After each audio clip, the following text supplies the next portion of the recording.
Hi, everyone. Um, Today's question for our Talking with Tim and Tanya, um, actually, it's five questions, but they're all around the same beautiful topic, which is Sergio. Um, Jenna asks, what was my favorite quality of Sergio? Um, Daniela and Olivia both asked, what was one of my best memories of Sergio? Alex asks, um, he said you said you put away your old husband's pictures. Do you bring them out for special occasions though? And Aaron asks, have I ever been back to the beach that Sergio proposed to me at? So, in answer to Alex's question, I do bring out Sergio's pictures for special occasions, and I think this is one of them. So I have this little album that I keep that has my favorite pictures of him. And the memory I think that I'd like to share with you is about our proposal. And it all starts really, it started in 1994 when my relationship with Sergio began. We got together in South Beach, Miami. I was living there at the time, and he was on vacation from his job as a New York City cop. And we spent this amazing 5 days together. And I think it was the third day he was supposed to go home, and he actually went back. He went to the airport, and then he called me from the airport. And by that point, I had gotten really, really sick. Like stupid sick, like 105-degree fever sick, like tonsils blown up, just delirious fever, not well. And he called me up and he said he was going to stay and he was going to come back. And he came back to my house, and I was so sick, and he took such amazing care of me. I mean, when I was really like with this high fever, he put me in a bathtub. He made sure that I was drinking my fluids. He made sure my fever was going down. He got me my medicine. Took such amazing care of me, and that's when I fell in love with him. I said, oh my God, that was such a great quality about him, that he was so caring. And so he went back to New York, and now I'm in love with him. And fast forward a year later, we had seen each other long distance. I'd gone up to New York a few times. He'd gone down to Miami. And I drove a 17-foot U-Haul truck to go and be with him. And in his mind, he was like, well, I hope this chick doesn't think I'm going to have to hang out with her now that she's moving here. I think it was a little bit shocking for him that I was moving to Miami, from Miami to New York, but I played it very cool. And I got there in, I want to say, May, and by June we were living together. So now fast forward, we got together on June 30th, 1994. On June 30th, 2001, the 7-year anniversary of our first kiss, we went out to dinner at Angelo and Maxie's in New York. And by this point, we have our business inner peace. We bought our apartment a couple of blocks away in Jackson Heights.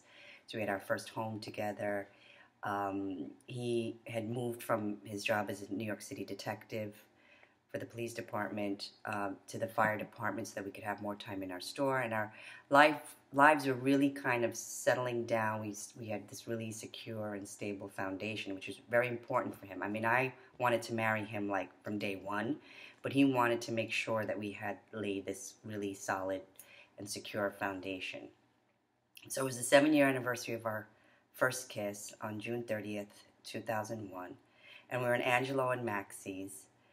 And, he was saying how thankful he was. He was saying that he was thanking me for this great life that we had together, and that, he was really excited about our future.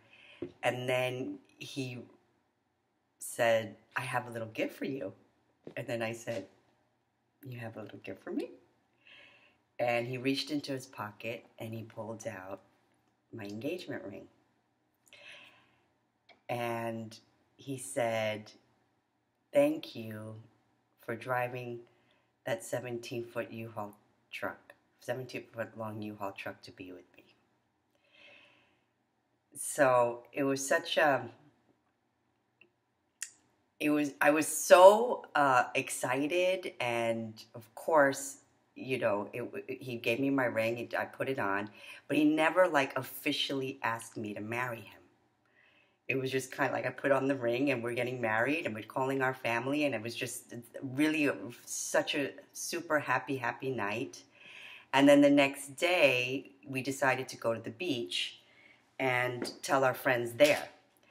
And once everybody was gathered, we were on the beach, and then, you know, I'm telling the story, and they said, well, did he get down on his knees? Did he do this? And I said, no, he didn't really ask me to marry him. He just kind of, he gave me the ring, and he told me he had a little present for me, and, you know, and they were like, get down on your knee, get down on your knee. They were telling him to get down on his knee and propose to me. So in the film, you see this video clip of him getting down on his knee and proposing to me, and these are pictures from when that happened.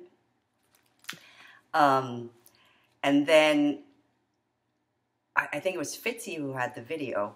Our dear friend Fitzy had the video. He gave it to me. I said, oh, I'm so glad that we got a video of this. And he said to me, well, that's not the day that we got engaged. I want you to know that's not the day we got engaged. That's not that's not the moment. So I knew how important it was for him, for him, that I acknowledged that the moment that we became engaged was the night before, when it was just us, and it was done in his terms, where he thanked me for our lives together, and it was just between he and I. So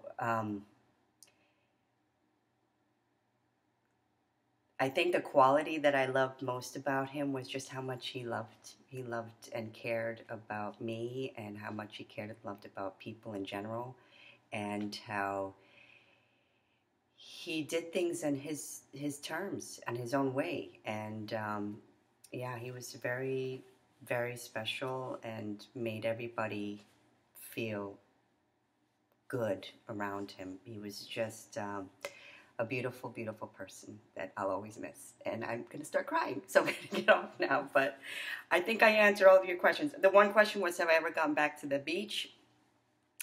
I'm sure I did in the early years, but I don't have that much attachment to it, because really the place that we got engaged was Angela and Maxie's.